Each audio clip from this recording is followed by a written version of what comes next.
আমি দেখলাম আজকে ফেসবুকের কমেন্টে কয়েকটা মুসলিম যুবক, কয়েকটা যুবতী, তারা বলছে তোমাকে কে ইসলামের ঠিকে দিয়েছে। ওই হারামের আওলাদ দিকে বলতে চাই, আল্লাহ যাদিকে ইলম দিয়েছে, আল্লাহর রাসূল বলেছেন, আল্লাহ তাআলা কোরআনে বলেছেন আতিউল্লাহ ওয়া আতিউর রাসূল ওয়া উলিল আমর ফাইন তানাজাতুম ফি শাইইন ফারুদ্দুহু ইলাল্লাহ। আল্লাহর রাসূলের পরে তোমরা তাদের কাছ থেকে দ্বীন নেবে, আল্লাহ যাদেরকে ইলম দান করবে, কোরআন হাদিসের জ্ঞান যাদের কাছে থাকবে। তুমি মানবে মানো, না মানবে না মানো, তুমি তোমার জবাব দিবে। কলকাতায় পার্ক সার্কাসে, নিউ মার্কেটে, কলকাতায় পার্ক স্ট্রিটে, নিউ টাউনে হাজার হাজার মুসলিম যুবক যুবতী তারা উপেক্ষা করে কোরআন হাদিসকে, রসুলকে উপেক্ষা করে তারা পালন করতে গেছে মেরি ক্রিসমাস। জানেন মেরি ক্রিসমাসটা কেন? হযরতে ঈসা নবীর জন্মদিন শুধু নয়, তাদের আকীদা খ্রিস্টানদের এই দিনে আল্লাহ বাচ্চা জন্ম দিয়েছে। জোরে বলুন নাউজুবিল্লাহ। ঈসা নবীর বাপ তারা আল্লাহকে দাঁড় করিয়েছে যে আল্লাহ, এটা আল্লাহর বেটা ঈসাকে বলেছে, যার কারণে তারা আহলে কিতাব থেকে বেরিয়ে গেছে। ঈসা মাসীহর প্রতি আমাদের বিশ্বাস এবং শ্রদ্ধা আছে। আল্লাহর যতগুলো নবী পয়গম্বর আল্লাহ পাঠিয়েছেন, কোন খ্রিস্টান, কোন ইহুদি মুহাম্মদ সাল্লাল্লাহু আলাইহি সাল্লামকে গালি দিলেও আমরা ঈসা নবীকে, মুসা নবীকে, কোন পয়গম্বরকে আমরা মুসলমান গালি দিতে পারি না, গালি দেওয়া যাবে না। আমরা বিশ্বাস রাখি প্রত্যেকটা নবী আল্লাহর পয়গম্বর। খালি এতটুকুর কারণে এই খ্রিস্টানরা তাদের গির্জায় দুটো মূর্তি রেখেছে। কটা বললাম? এক হচ্ছে মারিয়ামের, তার মা ঈসা নবীর মা মারিয়াম, হযরতে মারিয়ামের। দ্বিতীয় হচ্ছে ঈসা মাসীহ। এই দুটো মূর্তির সামনে তারা উপাসনা করে। কি হিসাবে? এই হিসাবে যে ঈসা হচ্ছে আল্লাহর বেটা আর মারিয়াম হচ্ছে আল্লাহর সঙ্গে সম্পর্ক। জোরে বলুন নাউজুবিল্লাহ। এইটার কারণে আল্লাহ কি করবেন? কোরআনে বলে দিয়েছেন এই পাপের কারণে আল্লাহ রাব্বুল আলামিন কিয়ামতের দিনে দাঁড় করাবেন কাকে? হযরতে ঈসা মাসীহকে। আর জিজ্ঞেস করবেন, ইজ ক্বাল আল্লাহু ইয়া ঈসা ইবনে মারইয়াম আনতা কুলতা লিন-নাস ইত্তাখিদুনি ওয়া উম্মি ইলাহাইনি মিন দুনিল্লাহ। হে ঈসা, তুমি কি বলেছিলে তোমার কওমকে আল্লাহ ছাড়া আমি আর আমার মা আরো দুটো আল্লাহ? ঈসা নবী তখন বলবেন, আল্লাহ, যে কথা বলার আমার হক নেই, অধিকার নেই, আমি কেমন করে বলতে পারি? আমি যদি বলে থাকতাম ইন্নাকা আনতা আল্লামুল গুয়ুব, আলিমুল গায়ব, তো আপনি সব জানেন। আল্লাহ বলবেন আমি জানি, এদিকে বিশ্বাস স্থাপন করানোর জন্য দাঁড় করিয়েছি। শুনেলেন, কোন মুসলিম যুবক পহেলা জানুয়ারি কেউ পালন করবেন না। জোরে বলুন ইনশাআল্লাহ। জানুয়ারিতে যারা পিকনিক করবে হারাম। আপনি যদি সন্তানকে টাকা দেন হারাম। শুনেলেন, কোরআনের দলিল দিচ্ছে, কোরআন সূরা ফাতিহা একবারই শেষ আয়াত, গায়রিল মাগযুবি আলাইহিম ওয়ালাদ দাল্লিন। মাগযুম মানে ইহুদি আর দাল্লিন মানে নাসারা। এই দুটো দলই পদভ্রষ্ট, আর এদের যারা অনুসারী হবে তারাও পদভ্রষ্ট হয়ে যাবে। আপনারা যারা উস্তাখার আছেন, হাওড়া, হুগলি, 24 পরগনা, মিটিয়া বুরুজের কাপড় ব্যবসায়ী যত আছেন, এই পহেলা জানুয়ারি আপনি আপনার কারিগরকে ফিস্ট করার লেগে টাকা দিবেন না। তাকে রমজান মাসে একদিন ইফতারি করিয়ে দেন, রমজান মাসে একদিন বিরিয়ানি খাইয়ে দেন, নেকি পাবেন। রমজান মাসে একদিন ভালো ইফতারি করিয়ে দেন, নেকি পাবেন। কিন্তু কেউ যদি জিদ করে পহেলা জানুয়ারি ফিস্ট করে, সব থেকে দুঃখ, আপনি পিকনিক স্পটে যাচ্ছেন যেখানে হাজার হাজার জিনা, মদ, গাঁজা ইত্যাদি, আর আমাদের মুসলিম যুবকরা এই দিনে ডিজে বাজিয়ে, হিন্দি গান চাপিয়ে, ড্যান্স করে গাড়িতে বেঁধে নিয়ে যাচ্ছে পিকনিক স্পটে আর রান্না করে খাচ্ছে। হে আমার মুসলিম যুবক, তোমার কি ঈদ পছন্দ হলো না? তোমার কি বকরা ঈদ পছন্দ হলো না? তোমার কি মুহররম পছন্দ হলো না? তোমার কি মুহররমের মাস, বরকতপূর্ণ মাস, এই মাস কি তোমার পছন্দ হলো না? খাও না। কত খাবে? রমজানুল মুবারকের মাসে ইফতারি কত করবে? করো না। গ্রামের যুবক, এই আজকে একসাথে ইফতারি করব, সবাই চাঁদা তুলে ইফতারি করো, বিরিয়ানি করে খাও। রমজান মাসে তারাবি পড়ে সবাই বিরিয়ানি একসাথে খাবো। হারাম নাকি? বরঞ্চ নেকি আছে। মুসল্লিদিকে দাওয়াত দিলেন, আমরা সবাই টাকা খরচ করব, আপনারা যারা মুসল্লি আছেন তারাবি পড়বেন, রোজা রেখেছেন রোজদাররা সবাই খাবেন, আপনি নেকি পাবেন। কিন্তু পহেলা জানুয়ারি হারাম পালন করবেন না। আমাদের বলার দায়িত্ব আল্লাহ দায়ী করেছে, আপনাকে দাওয়াত দিলাম, কবুল করবেন না। আপনার জবাব আপনি আল্লাহর কাছে দিবেন, আমি আমার জবাব দেবো, আমি আপনার জবাব দিতে যাব না। কেন? যারা মনে মনে ভাবছেন আমি পাপের সাগরে ডুবে থাকবো, আমি পাপ করে যাব, অসুবিধা নেই। যতই পাপ করি, যতই গুনাহ করি, হুজুররা আছে মিলাদ পড়িয়ে জান্নাতে দিবে। তোর হুজুর মার খাবে, তুইও খাবি, এটা মাথায় রাখবে। হুজুররা, তুমি পাপের সাগরে ডুবে থাকবে মদ গাঁজায়, হুজুররা দোয়া করে তোমাকে জান্নাতে দিবে, তুমি এই আশা করে বসে আছো। কোরআন বলছে শোনো, সূরা আরাফ প্রথম পৃষ্ঠা, ফালানাস আলান্নাল্লাযীনা উরসিলা ইলাইহিম ওয়ালানাস আলান্নাল মুরসালিন। আমি কিয়ামতের দিনে এই মৌলবি মোল্লা পীর ফকিরা অনেক দূরের কথা, আমি নবী পয়গম্বর রাসূল দিকেও দাঁড় করাবো, তার উম্মতকেও দাঁড় করাবো, উভয়কে জিজ্ঞাসাবাদ করা হবে, আপনি দাওয়াত কেমন দিয়েছেন, তোমরা দাওয়াত কিভাবে কবুল করেছো না করনি। আল্লাহ উভয়কে দাঁড় করিয়ে জিজ্ঞাসাবাদ করবে। আপনি যদি ব্যর্থ হন যে নবীর দাওয়াত আপনার কাছে পৌঁছেছে, রাসূলের দাওয়াত পৌঁছেছে, কোরআনের দাওয়াত পৌঁছেছে, রাসূলের সুন্নাত আপনার কাছে পৌঁছেছে, কিন্তু আপনি গ্রহণ করেননি, আপনি এড়িয়ে গেছেন, আপনি ব্যর্থ হয়েছেন, আপনার জন্য জাহান্নাম ছাড়া আর কিছুই থাকবে না। সেই দিনে আপনি বিপদগামী হবেন। যারা মনে মনে ভাবছেন আমার পীর আছে পার করাবে, আমার মৌলবি আছে পার করাবে, আমার অমুক হুজুর আছে পার করাবে, আমার বেটা আছে পার করাবে, তারা কান খুলে শুনেলেন, নবীজির থেকে দামি লোক পৃথিবীতে কেউ এসছে? কথা বলেন, আসেননি। নবীজি সাল্লাল্লাহু আলাইহি সাল্লাম নিজের চাচা জানকে কলমা পড়াতে পারেননি। কথাটা বুঝতে পেরেছেন না? পারেননি। তাহলে আমার মতো ফুটো মৌলবি আপনাকে কি করে জান্নাতে নিয়ে যাবে? নাম্বার এক, নবীজি সাল্লাল্লাহু আলাইহি সাল্লাম তেনার চাচা জান যখন মৃত্যুর শয্যায় নবীজির কাছে এসে বললেন, ইয়া রাসূলুল্লাহ, আপনার চাচা জান যেন মারা যাবেন। নবীজি ছুটে গিয়ে চাচার হাতটা ধরলেন। শেষ অবস্থা নবীজি বললেন, হে আমার চাচা, আপনি একবার খালি কলমাটা পড়ে নিন, আমি আল্লাহর কাছে কেঁদে কেঁদে আপনার জন্য ক্ষমা চাইব। নবীজির চাচার উত্তর কি বেরিয়েছে জানেন? হে আমার ভাইপো, আমি যদি এক্ষুনি কলমা পড়ি, লোকে বলবে মৃত্যু ভয়ে কলমা পড়েছে, আমি কলমা পড়তে পারবো। আল্লাহ আয়াত পাঠালেন রাসূলের কাছে, ইন্নাকা লা তাহদি মান আহবাবতা ওয়ালাকিন্নাল্লাহা ইয়াহদি মান ইয়াশা। হে আমার নবী, শুনে নাও, সকলে বলুন হিদায়েতের মালিক কে? হিদায়েতের দপ্তর আমার হাতে, আমার ইচ্ছা নেই তোমার চাচা আর কলমা পড়তে পারবে না। নবীজি চোখ দিয়ে পানি এসেছে।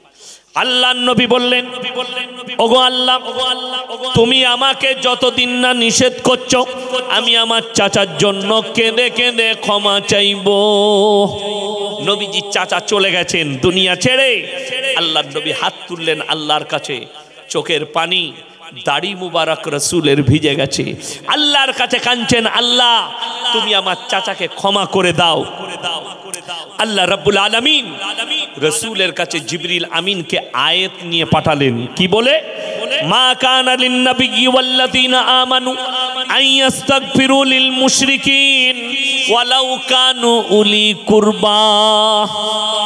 হে নবী এবং মুমিন দুজন, তোমরা শুনে নাও, যারা মুশরিক হয়ে, বেঈমান কাফের হয়ে, বদ্দিন হয়ে মারা গেছে, তাদের জন্য দোয়া করতে পাবে না, সে যদি তোমাদের নিকটতম আত্মীয় হয় তাও।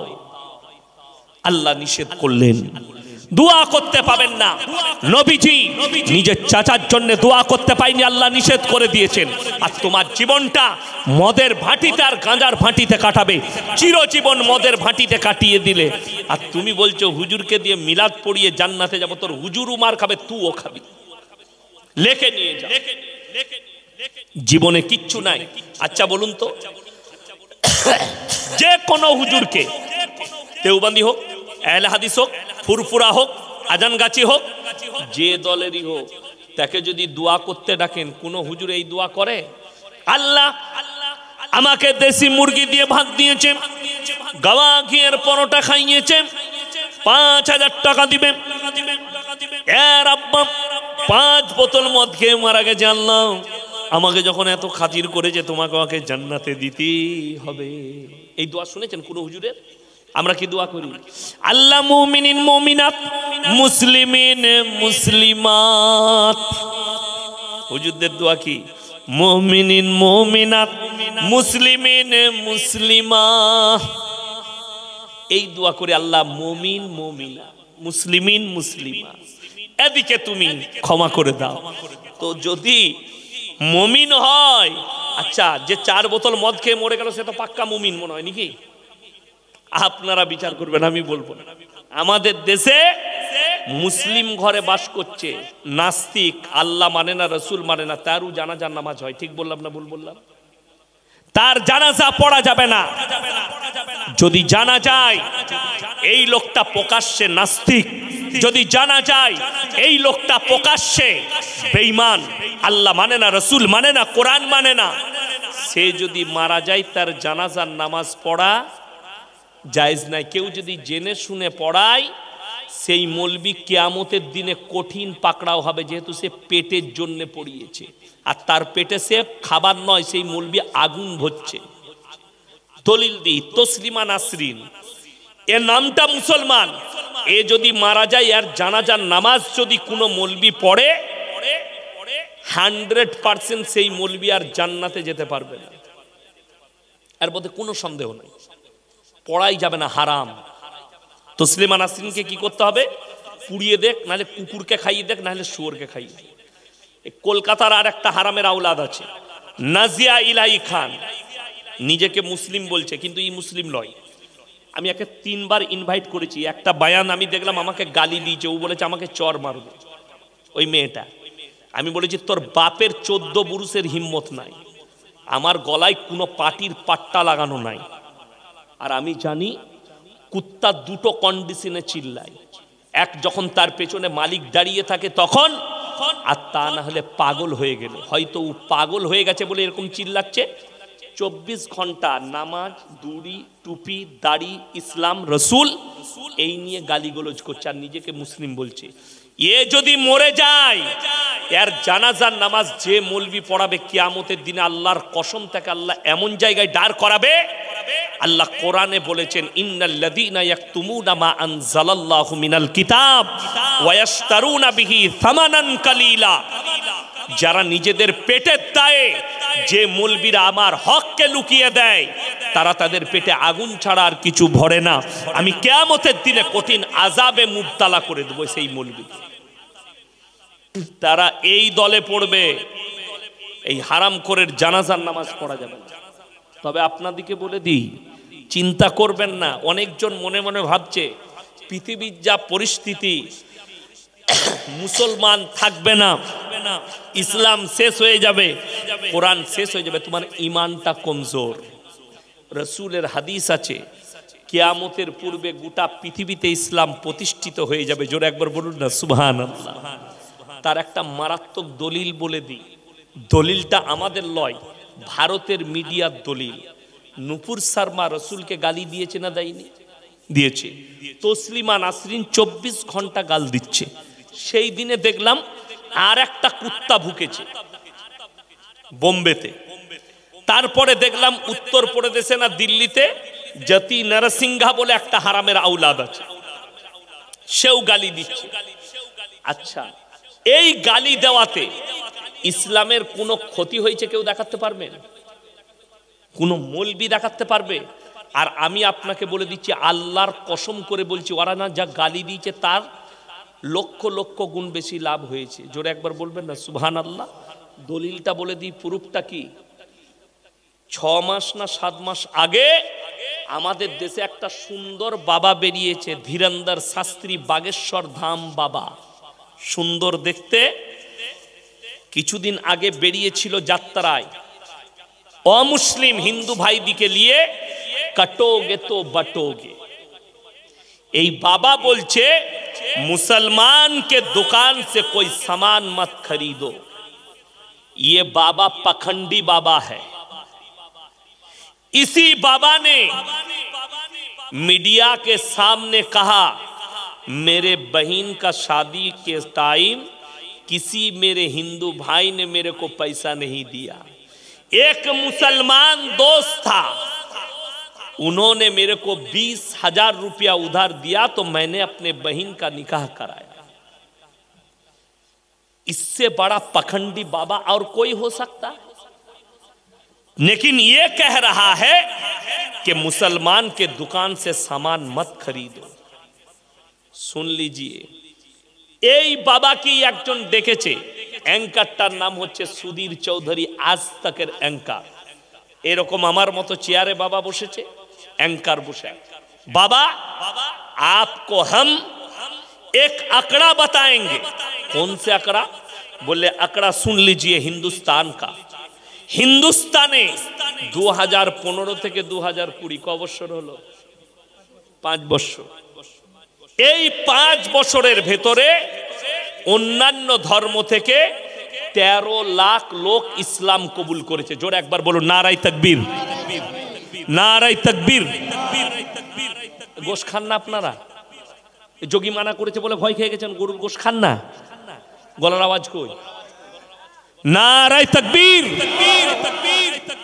কলকাতাও পৌঁছালো না, দিল্লি অনেক দূরের কথা। এই আওয়াজ যদি শুনতে যান তকবীরে তো মুর্শিদাবাদে যেতে হবে, তবে বুঝতে পারবে। যাই হোক, 13 লাখ লোক 5 বছরে ইসলাম কবুল করেছে। আর এই 5 বছরের ভেতরে অন্যান্য ধর্ম থেকে মাত্র 30,000 লোক সনাতন ধর্ম কবুল করেছে। জিতকার बाबा फरकटा कतटा बाबा बोलचे इसका अंतर आसमान और जमीन का है। और इसीलिए है कि किसी मुसलमान मौलवियों ने श्री राम जी को हम गाली नहीं देते हैं, तुम हमारे रसूल को गाली देते हो, लेकिन हम तुम्हारे श्री राम जी को हम गाली नहीं दे सकते, श्री किशन जी को गाली नहीं दे सकते। बड़ी दुख की बात है, मैं चैलेंज दिया पूरे हिंदुस्तान के जितने मीडिया वाले हो, जो लोग बिके हुए हो और जो बिका हुआ नहीं है, सब सुन लो कान खुलकर। पूरे हिंदुस्तान में एक प्रूफ दिखा दो कि किसी मुसलमान बस्ती ने, किसी मुसलमान बाजार में, किसी मुसलमान भाई लोगों ने किसी हिंदू भाई को पकड़कर नारे तकबीर अल्लाह अकबर कहने के लिए मजबूर किया और उसको मर्डर किया। मैं मॉब लिंचिंग इस हिंदुस्तान में 5 साल के अंदर 500 से भी ज्यादा हुआ है। मुसलमान को पकड़ा गया और बोला कि जय श्री राम बोल, बोलने पर भी मर्डर किया गया।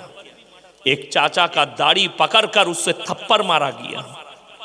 अरे तुम लोग एक साथ शिकार करते हो, समझ लेना ग्रुप में शिकार सुअर करता है, अकेला शिकार আছে না নাই?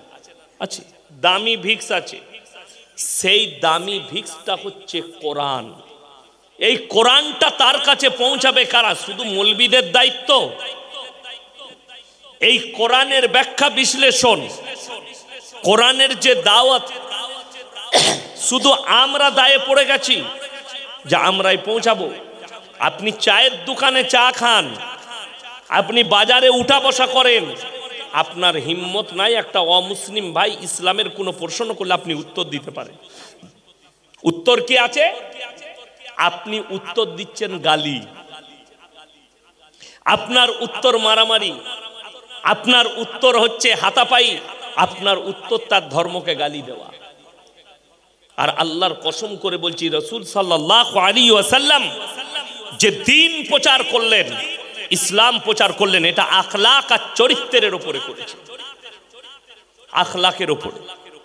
কোরআনে স্পষ্ট ভাষা, এটা প্রত্যেকটা মুসলিমের উচিত আলোচনা করা। আজকে স্টেজে দেখতে পায় বহু বক্তা যাদের কাছে ইলম কালাম নাই, যারা মাদ্রাসার মুখ দেখেনি, দুটো বই পড়ে সে বক্তব্য দিচ্ছে, স্টেজে অন্য ধর্মের সমালোচনা করছে, কারো দেবদেবীর সমালোচনা করছে।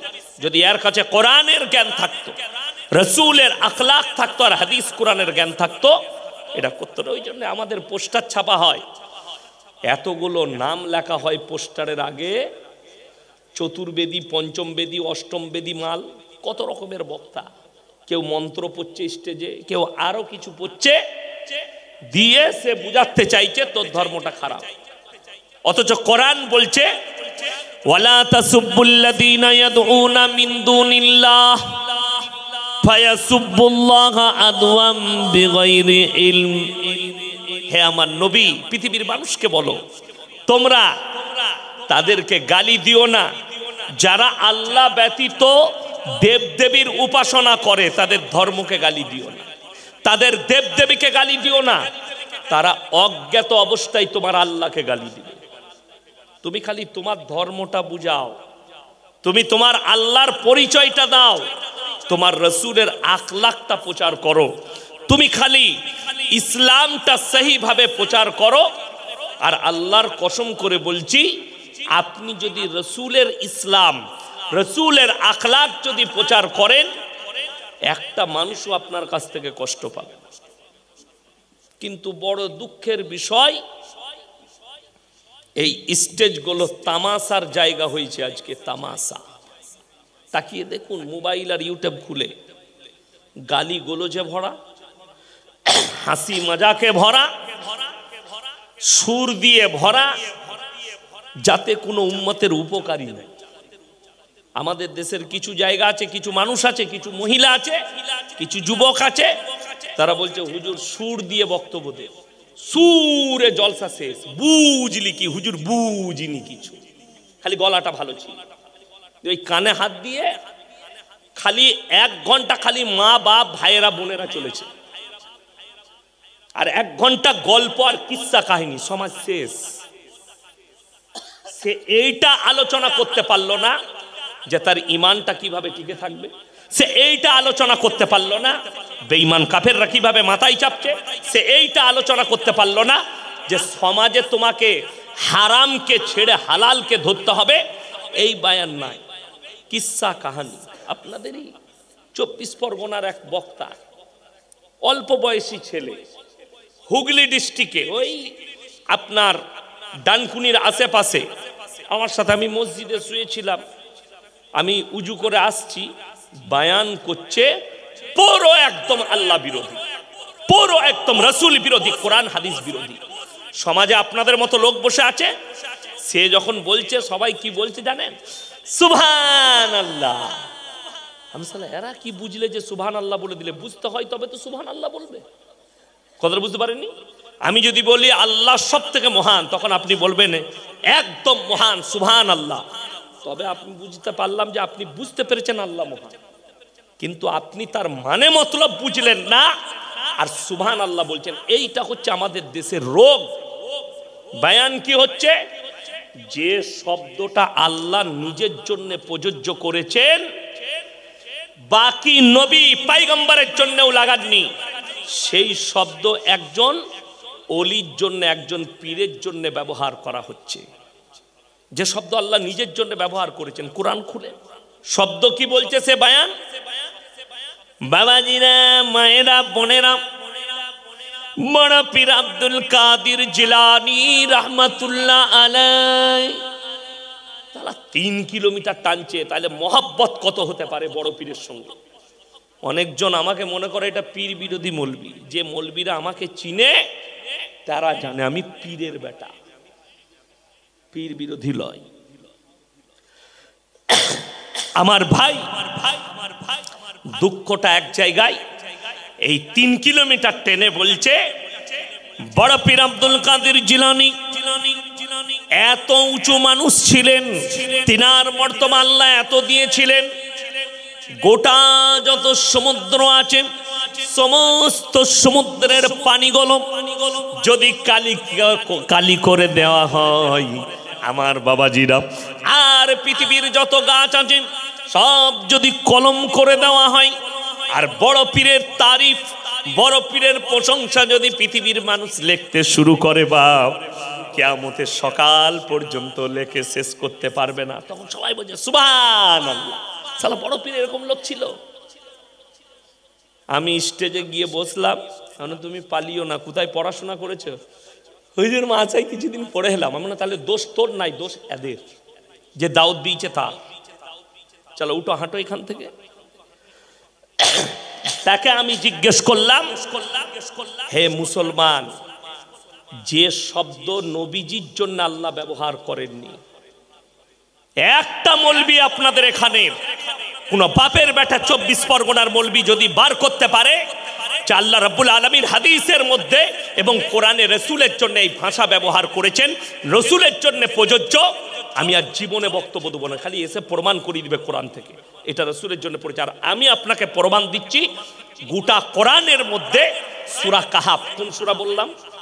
সূরা কাহাফ একবারই শেষ আয়াতের আগের আয়াত, সূরা কাহাফের যেখানে মারিয়াম, সূরা মারিয়াম শুরু হচ্ছে 16 পারায়, তার আগে একটা আয়াত আগে আল্লাহ রাব্বুল আলামিন নিজে কি বলছেন কোরআনে, কার জন্য? পৃথিবীতে শুনে নেন, আল্লাহর কসম করে বলছি, একটা মানুষও নিজের প্রশংসা করার যোগ্যতা রাখে না, স্বয়ং সিরেফ আল্লাহ রাখেন। জোরে বলুন সুবহানাল্লাহ।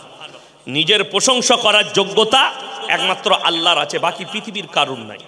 কোরআন খুলেন, আমার আল্লাহ রাব্বুল আলামিন কোরআনে বললেন, কুল লাউ কানাল বাহরু মিদাদাল লিকালিমাতি রাব্বি লানাফিদাল বাহরু ক্বাবলা আন তানফাদা কালিমাতু রাব্বি ওয়ালাউ জিনা বিমিসলিহি মাদাদা।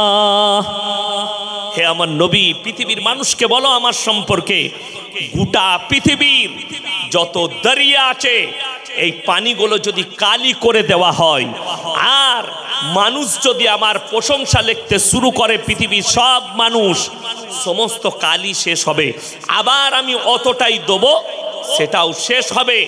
কিয়ামতের সকাল পর্যন্ত পৃথিবীর মানুষ আল্লাহর প্রশংসা লিখে শেষ করতে পারবে না। জোরে একবার বলুন সুবহানাল্লাহ। এটা আল্লাহ কার জন্য বললেন? নিজের জন্য প্রযোজ্য করলেন। বাকি কোরআনে হাদিসে না রসুল বলেছেন না আল্লাহ কোন নবী পয়গম্বরের জন্যও এটাকে প্রযোজ্য করেননি।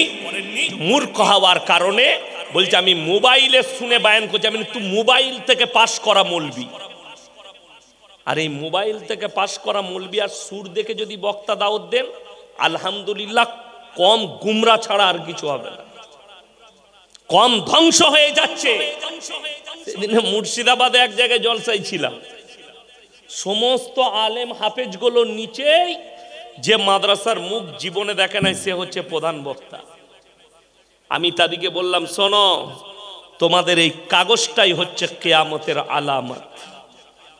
এই স্টেজগুলো যখন সমাজ একটা মূর্খর কাছ থেকে, একটা বাদ্দিনের কাছ থেকে, একটা দুটো চুটি বই পড়া, বাংলা বই পড়া লোকের কাছ থেকে ইলম নিতে চাইবে, আল্লাহ তাআলা বড় বড় আলেম দিকে আগে তুলে নেবেন ইলমের থেকে। আপনাদেরকে ইমানদারির সঙ্গে বলছি, একটা লোক সাল চেল্লা লাগিয়েছে, 1 সাল চেল্লা লাগিয়ে এসছে, 4 মাসের সাথী, আলহামদুলিল্লাহ ভালো কাজ, নেকির কাজ করেছে, নামাজ পড়ুক, তসবিহ করুক, কিন্তু তার কাছ থেকে কোরআন হাদিস বুঝতে গেলে সমাজ গুমরা হয়ে যাবে। আমি বাপের বেটা ইয়াসিন বলে গেলাম। যদি কোনো বাপের বেটা মৌলবি থাকে, সে যদি বলে মাদ্রাসায় পড়া লাগবে না, কোরআন হাদিসের জ্ঞানের প্রয়োজন নাই, খালি 4 মাস ঘুরে এসছে, আর কাছ থেকে ইলম লওয়া যাবে, আমি ইয়াসিন জীবনে আর সমাজের বুকে বক্তব্য দেব।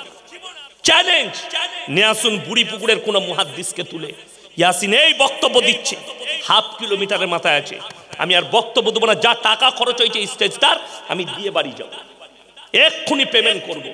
যদি বলে ওই লোকটা জীবনে মাদ্রাসায় কোনো জায়গায় কোনো মৌলবীর কাছে পড়া শিখেনি, 2টো বই পড়েছে, 2 দিন চেল্লাই গেছে, 1 চেল্লা দিয়ে এসছে, তার কাছ থেকে ইলম লওয়া যাবে, সমাজ গুমরা হয়ে যাবে। আমি বলছি এই আলেমরা বসে আছে। আমি তবলিগ বিরোধী নয়, যারা মনে করছেন না আমি তো তবলিগেরই লোক, কিন্তু কেন বলছি বুঝিয়ে দিই। আচ্ছা, আমি আজকে জলসা করতে এসেছি 180 কিলোমিটার দূর থেকে বর্ধমানে। আমার আব্বাজিকে সবাই চিনে, মোল্লা শওকত আলী মাজাহিরিকে। আমি যদি বাবা, আমি তো বক্তা তো বটেই, 6 মাস আমি ক্যান্সারের রুগীদিকে কিভাবে অপারেশন করতে হয়, চিকিৎসা করতে হয়, আমি বই পড়ে ট্রেনিং নিয়েছি, বই পড়েছি। তো তোমাদের এলাকার যতগুলো ক্যান্সারের রুগী আছে সকালবেলা এই স্টেজে নিয়ে আসবে, আমি অপারেশন করব। হুজুর কি দিয়ে করবেন? কুদাল আর গাঁইতি দিয়ে করব। আমাকে পাগল বলবেন না? বলবেন না? ঠিক সেম এই অবস্থা। আপনি ডাক্তার দেখালে আপনি দত্তপুকুরে দেখাবেন না, পুকুরিয়ায় একটা ডাক্তারকে দেখাবেন না। আপনার কাছে পয়সা আছে, আপনি কলকাতায় দেখাবেন না। আমি ডাক্তার দেখাবো ব্যাঙ্গালোরে গিয়ে। লোক যাচ্ছে না, যায়নি ব্যাঙ্গালোরে?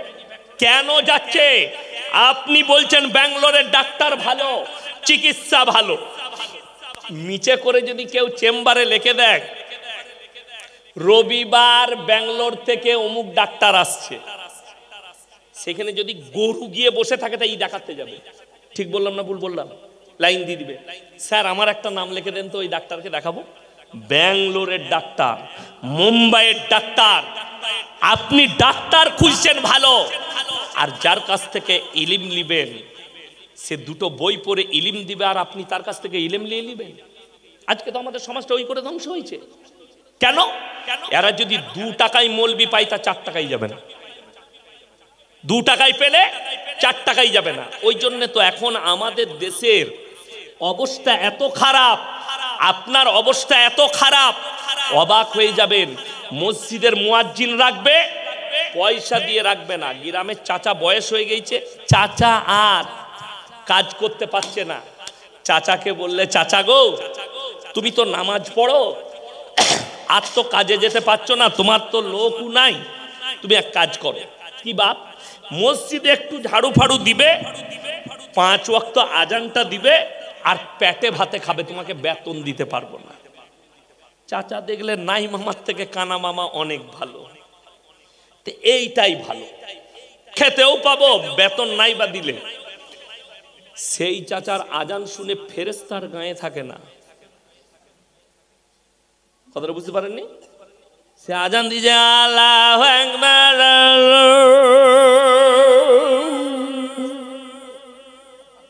যা বুঝে করবে। আরে এগুলো সমাজে আপনারা ইসলামটাকে মজাকের পাত্র বানিয়েছেন। কিন্তু আপনি যদি বুড়িপুকুর মাদ্রাসায় গিয়ে বলেন, মালতীপুরে গিয়ে বলেন, সাহেব যদি মোহতামিমকে বলেন আমাকে একটা ভালো হাফেজ দেন, মুয়াজ্জিন রাখবো, 10,000 বেতন দেবো, যেন গলা ভালো হয়, আজানটা সুন্দর হয়, শুদ্ধ হয়। সেই 10,000-এর মুয়াজ্জিনের আজান গ্রামের লোকের তর হয়ে যাবে, দিল শুনবে তর হয়ে। আল্লাহু আকবার, আল্লাহু আকবার। ভালো লাগলো না খারাপ? আচ্ছা এই আজানটা ভালো না আল্লাহু আকবার এটা ভালো? আপনি ভালো বুঝবেন, আপনারা শুদ্ধটা আলেমরা বুঝতে পেরেছে। ওই জন্যই তো আমার আব্বার জলসায় আছে 10 টাকার মাইক, 10 টাকার মৌলবি, 10 টাকার মিষ্টি, মিলাদ। জান্নাত কত লিবিলে আপনারা রেখে দিয়েছেন, জান্নাত ওইভাবে মিলাদে। বড় কষ্ট লাগে, দিনটাকে বোঝার চেষ্টা করুন। হাত তুলে বলুন তো, আজ থেকে সবাই আমরা দ্বীনি শিক্ষা অর্জন করব। জোরে বলুন ইনশাআল্লাহ। আপনার সন্তানকে মক্তবে পাঠান, এলাকার মাদ্রাসায় পাঠান, দ্বীনি শিক্ষা অর্জন করুন। দিন না থাকার কারণে দিন কতটা অর্জন করতে হবে কোন মৌলবি বলতে পারবে না। আপনাকে মুহাদ্দিস হতে হবে, মুকাররির হতে হবে, মুফাসসির হতে হবে না। হাফেজ মৌলবি কারি মুফতি হওয়া লাগবে না। দিন অতটা হাসিল করতে হবে, অতটা হাসিল করা ফরজ। দ্বীনি ইলম যতটা করলে হারাম হালাল চিনতে পারেন, দিন আর বদ্দিন চিনতে পারেন, শিরক আর বেদাত চিনতে পারেন, কুফরি চিনতে পারেন। বেঈমান কাফের রাজ্যে জালটা আপনার উপরে ছুঁড়েছে, ওই ইলমের দ্বারা যেন আপনি দেখতে পান যে বেঈমান কাফের আমার উপরে জাল ছুটছে। এই জাল যদি আপনি দেখতে না পান, আপনার কাছে ইলম না থাকার কারণে। যেমন আপনাকে বলে দিই, আপনাদের 24 পরগনায় আমার বর্ধমান থেকে বালি আসে, আসে না কলকাতায় আসে। সব থেকে দামি বালি যে ঘাট, সেই ঘাটটা আমার বাড়ির পাশে, সিল্লার ঘাটের বালি। যারা গাড়ি চালায় তারা জানে, প্রত্যেক দিন 5 থেকে 6 হাজার গাড়ি লোড হয়, লরি। বহু মুসলিম ছেলে 24 পরগনার গাড়ি চালায়। আমার বর্তমানের ছেলেরা বালির লরি চালায়, বালি ব্যবসা করে, লরি করে বালি নিয়ে আসে কলকাতায়, 24 পরগনায় বালি লোড করে। যেমনি হাই রোডে, দিল্লি রোডে উঠলো, উঠি একটা হোটেলে দাঁড়িয়েছে, মুসলিমদের ছেলে, ড্রাইভার মুসলমান, খালাসি মুসলমান, 2 বন্ধু গাড়ি চালায়। হোটেলে ঢুকি, ভাই 1 বোতল মদ দে। মদ খাওয়া হয়ে গেল। এরপর হজরত বলছে মুরগির মাংস আর রুটি নিয়ে আয়। সে বেচারা মুরগির মাংস আর রুটি হোটেলের কর্মচারী এনেছে। তখন হারামখোর জিজ্ঞেস করছে মুরগিটা জবাই না কাটা। আমরা মার জুতো করে হারামখোরকে। আচ্ছা, যে লোকটা মদ খেলো তার এটা জিজ্ঞেস করে লাভ আছে? হ্যাঁ, কাটা না গুটা? কত দুঃখের বিষয় যে মদ খাচ্ছে, অথচ মুরগিটা খাবার সময় জিজ্ঞেস, ই জানে মুরগিটা জবাই খেতে হবে, বাকি মদটা খাওয়া ঠিক আছে। কেন এটা করলো? এটা ওর দোষ নেই, ওর মা বাবা, ওর পরিবারের দোষ। ওর মা বাবার দোষ। ছোটবেলায় যদি ওকে মক্তবে পাঠাতো, ওকে যদি দ্বীনি শিক্ষা দিত, ওর কাছে যদি দ্বীনি ইলমটা থাকতো, তো নিশ্চয়ই জানতো মদটাও স্পর্শ করা হারাম, কাটা মাংসটাও হারাম। চলুন, আপনার ধর্মকে কতটা রেসপেক্ট করে আপনি জানেন? আপনার বারাসাত থেকে একটা 34 নম্বর জাতীয় সড়ক বেরিয়েছে, যেটা ডালখোলা হয়ে আসাম যাচ্ছে, আছে না নাই? এই রোডটা হচ্ছে বকখালি ডালখোলা রোড। ম্যাপেতে উঠে বকখালি ডালখোলা রোড, 34 নম্বর জাতীয় সড়ক। এই জাতীয় সড়কে বহরমপুর, মুর্শিদাবাদ বহরমপুর পার করার পরে, বাইপাস পেরোনোর পরে পলসন্ডা মোড়, পলসন্ডার পরে একটা হোটেল আছে। হোটেলটা পাঞ্জাবিদের পাপ্পুদা ধাবা হোটেল। ওই হোটেলে 3টে বোর্ড লাগিয়েছে। কেন? তারা জানে আমরা যে জায়গায় ব্যবসা করছি এটা মুসলিম প্রধান এলাকা, আর মুসলমানদের কাছে মদ স্পর্শ করা হারাম। 1 নম্বর বোর্ড লেখা আছে মদ বিক্রি করা নিষেধ। 2 নম্বর বোর্ড মদ পান করা নিষেধ। 3 নম্বর বোর্ডটা যেটা দিয়ে আছে নো স্মোকিং, ধূমপান নিষেধ। তারা জানে আমরা যেখানে ব্যবসা করছি মুসলিম প্রধান। আর আপনাকে আমি দেখিয়ে দেব, তার হোটেল থেকে 10 কিলোমিটারের মাথায় মুসলিমদের হোটেল আছে। হারামখোর মদ খায়, মদ বিক্রি করে। আপনাদের 24 পরগনায় নাই? কথা বলেন। মুসলিম মদ খাচ্ছে, মদ বিক্রি করছে। আপনাকে আমি দত্তপুকুরে দেখিয়ে দেবো, আপনাকে আমি হাড়োয়াই দেখিয়ে দেবো, মদ পান করে, মদ বিক্রিও করে। এইটা হচ্ছে দুঃখের। আপনি মুসলমান হয়ে হারাম জেনে আপনি কারবার করছেন, আর একটা অমুসলিম সে জানে মুসলমানরা মদ স্পর্শ করে না। আমি ওই হোটেলটাই মাঝে মাঝে খানা খাই, ওই হোটেলটাই মাঝে মাঝে চা খাই। যখন মুর্শিদাবাদ থেকে জলসা করে মালদা কিংবা উত্তরবঙ্গ যাই, আমি ওখানে দাঁড়িয়ে নাস্তা করি, টিফিন করি, খুব রেসপেক্ট করে। আমি খাই বলে আমাদের মতো মৌলবীকে কাগজের গিলাসে পানি দেয়, কাঁচের গিলাস দেয় না। কেন? সে জানে কত হারাম খানেওয়ালা লোক ওই গিলাসে, কাঁচের গিলাসে পান করে। এরা পবিত্র লোক, এদিকে দেয়া যাবে না, কাগজের গিলাস দেয়। তারা আপনার ধর্মকে, ওই পাঞ্জাবিরা কতটা রেসপেক্ট করে, অথচ আপনি নিজের ধর্ম সম্পর্কে জ্ঞান রাখেন, আপনার হুঁশ নেই। চলুন, আপনি এইটা জেনে গেলেন। রাতের বেলায় ইয়াসিন ভাই এসছিল আমাদের পুকুরিয়ায়, বলে গেছে জবাই করা মাংস খাবি। আচ্ছা, সকালবেলায় আপনি কলকাতায় গেলে কোনো রেস্টুরেন্টে, হোটেলে খেতে গেলে আপনাকে জিজ্ঞেস করা লাগবে না যে মুরগিটা জবাই না কাটা? কথা বলেন, জরুরি এটা। আপনি যেখানে খান, যদি অপরিচিত জায়গা হয়, আপনাকে জিজ্ঞেস করতে হবে দাদা মুরগিটা জবাই না কাটা। যদি জবাই হয় আলহামদুলিল্লাহ খান, বিশ্বাস হচ্ছে আপনি খান, নাইলে খাবেন না, বিশ্বাস না হলে। চলুন, আপনি এইটা বুঝলেন। সকাল বেলায় বাজারে গিয়ে, রাতের বেলায় জলসা শুনেছি, বর্ধমান থেকে ইয়াসিন ভাই এসছিল, সে বলে গেছে জবাই করা মাংস খাবে। কিনছেন জবাই করা মাংস, কিন্তু টাকাটা বা সুদের টাকা সেই একই মাল দাঁড়িয়ে গেল। কথাটা বুঝাতে পারলাম? টাকাটা সুদের টাকা, মুরগিটা জবাই, মাল একই দাঁড়িয়ে গেল। কেন? আমার আল্লাহ কোরআনে বলেছেন ওয়াহাল্লাল্লাহুল বাইয়া ওয়া হাররামার রিবা, তোমাদের জন্য সুদকে হারাম করেছি আর ব্যবসাকে হালাল করেছি। যেটা বলুন সুবহানাল্লাহ। ব্যবসা হালাল, আপনি ব্যবসা করুন, ব্যবসায় বরকত দিয়েছে, ব্যবসা রাসূলের সুন্নাত, আপনি ব্যবসা করুন, কোনো অসুবিধা নেই। সুদ হারাম। প্রথমেই একজন আলেম বক্তা বায়ান করছিলেন এই স্টেজে যে সব থেকে নিম্ন পাপ, 1 টাকা যদি কেউ সুদ খায় নিজের মায়ের সঙ্গে 36 বার জিনা করার সমান পাপ হবে। এটা রাসূল সাল্লাল্লাহু আলাইহি সাল্লামের হাদিস। সব থেকে নিম্ন যারা সুদ খায়। আচ্ছা আপনি বলুন, এখানে এমন একটা ব্যক্তি হাত তুলেন যে জানেন না সুদ খাওয়া হারাম? সবাই জানে না? জানে না সুদ খাওয়া হারাম। এইটা জানার পরে যে মুসলিম সুদ খেলো সে আল্লাহর সঙ্গে যুদ্ধ ঘোষণা করলো না? করলো না? সে রাসূলের সঙ্গে যুদ্ধ ঘোষণা করলো না? করলো না? অথচ আমাদের দেশে অবাক হবেন, মসজিদে মদ খেয়ে কেউ ঢুকতে পায় না, গাঁজা খেয়ে ঢুকতে পায় না, সুদখোররা আতর লাগিয়ে নামাজ পড়তে পায় জুম্মার দিনে। ঠিক বললাম না? কোনো বাধা নাই। সুদও খাচ্ছে, হারামখোর নামাজও পড়ছে, আর লোককে বলছে আমি মুমিন। তুমি কি তোমার দিলকে জিজ্ঞেস করো? তোমার তো মসজিদে প্রবেশই করা যায় না।